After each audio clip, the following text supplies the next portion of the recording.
Nous sommes le 25 décembre, le jour de la Noël. Nous connaissons de l'histoire que cette compétition se joue entre deux années civiles, c'est-à-dire du 21 décembre 2025 au 19 janvier 2026. Messieurs et dames, bienvenue à ce numéro spécial de Focan où nous allons revenir sur les condensés de la première journée et puis nous allons projeter justement la deuxième journée tout en vous donnant aussi quelques interviews réalisées ici sur place avec les journalistes et analystes sportifs sur l'avenir de Léopard dans cette compétition.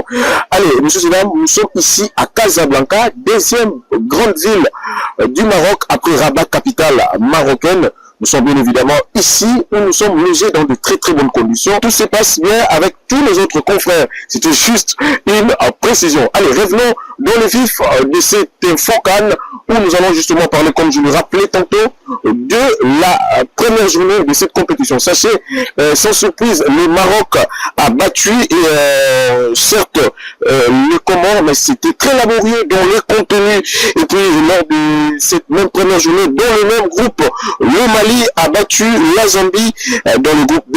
L'Afrique du Sud a eu raison sur l'Angola à 2 buts à 1. Les pharaons d'Égypte ont réussi leur entame dans cette compétition en battant justement le Zimbabwe sur la note de 2 buts à 1. La RDC a battu le Bénin par un score étriqué de 2 buts à 0. L'unique réalisation derrière de cette rencontre portait la signature de Théo Bongonda. Et dans le même groupe, le Sénégal, sans appel, n'a pas pardonné le Botswana. Il l'a battu sur la note de 3 buts à 0. Le Nigeria également, qui a eu raison sur la Tanzanie, 2 buts à 1.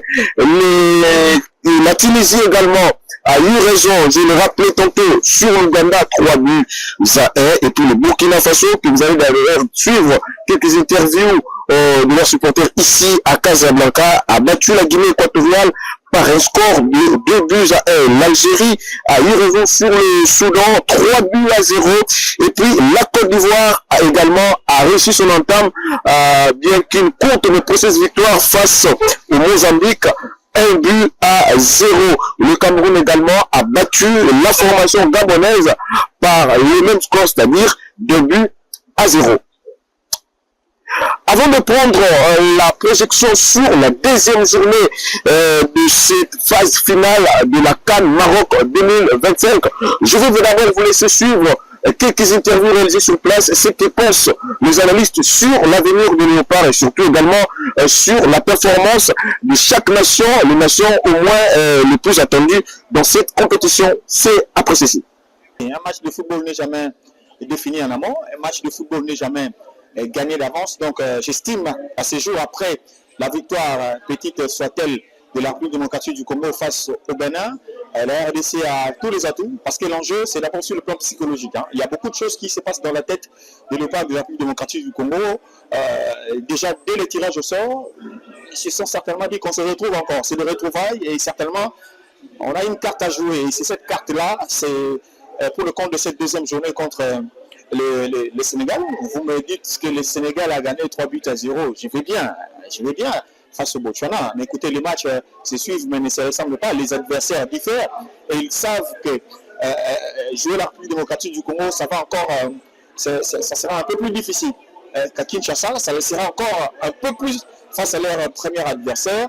Quand on sait que la RDC est désormais sur une très bonne dynamique, après les éliminatoires intercontinentaux de la Coupe du Monde, donc intercontinental, en attendant bien sûr ces derniers matchs pour avoir ces tickets pour la phase finale de la Coupe du Monde. Donc c'est un match qui diffère du premier et je pense que la RDC a quelque chose à faire. Je pense qu'on ne peut pas jouer comme on a joué contre le Bénin. On a été très moyen juste à accepter de souffrir, à accepter la domination face à cette équipe béninoise. Je reste quand même outré par rapport, c'est peut-être trop dire, mais étonné par rapport au pourcentage de possession. Nous n'avions que 36%, ça veut dire qu'on a carrément laissé l'adversaire jouer au ballon, on s'est recroquevillé pour défendre. C'est comme ça qu'on a l'impression que Mpassi n'était pas rassurant parce que bon, on a beaucoup attaqué, on nous a beaucoup attaqué. Je crois que pour nous, il faut mettre des gens qui sont capables de solidariser avec Cédric Bakambu devant pour mettre la pression. C'est la première des choses qui nous a manqué. On n'arrivait pas à mettre la pression sur le porteur du ballon, il sortait en toute tranquillité. Donc ça, il faut chercher. Il faut trouver une autre astuce à gauche parce que Masuaku, on ne l'a pas senti vraiment monter. À droite, par contre, il faut peut-être trouver une autre position pour Théo Bongonda où il va falloir qu'il donne un peu plus. J'ai, du côté où je suivais le match, remarqué que à 3, 4, voire 5 reprises, Van Bissaka déclenchait les attaques et très facilement, il dépassait de vitesse Théo Bongonda. Du coup, il se retrouvait coincé parce que devant Bongonda ne proposait pas de solution, il ne proposait pas d'appui. Je pense que des ajustements, c'est important de le faire. Mais face à l'équipe sénégalaise, on doit avoir un milieu costaud. Pour moi, je crois que des garçons comme Mukaou et Sadiki, c'est déjà bon. Il faut trouver maintenant une formule avec quelqu'un d'assez costaud qui sait aller box-to-box, bloquer les milieux parce que Ilmandia, il ne sait pas n'importe quoi. Hein. Il nous a montré ce qu'ils sont capables de faire à Kinshasa, mais ce n'est pas un foudre de guerre non plus. Donc, je crois pour moi que on a des choses à faire valoir, on a des valeurs qui déjà en ce moment font peur au Sénégal lui-même. Moral les Akimia. Moral les Akimia, tu as préparé malamou, tu as préparé bien. D'abord, tu as une préparation depuis na Congo. Nous avons bomonaki, tu as na Mboué la loge. Tout ça là qui 6 jours de préparation. Il y a beaucoup de union surtout. Tout ça là qui, tu sanganaki, tu as là qui uni, ils sont union surtout pour nous préparer Gaka Can au Coupe d'Afrique. Alors, le samedi contre Sénégal, vraiment, tous préparés. Tous assurent que Sénégal, Sénégal a rebimaté. Donc, oh, ils ont un défi. Tu es là qui est Sénégal. Nakano, tu es là qui est Sénégal. Tu es là qui est pays, tu es là qui est Sénégal. Oh, ils ont revanche. Tu es bête à Bango. Donc, il n'y a pas match, il n'y a pas photo, il n'y a pas match. La deuxième journée s'annonce aussi alléchante avec plusieurs matchs de choc pour cette deuxième journée.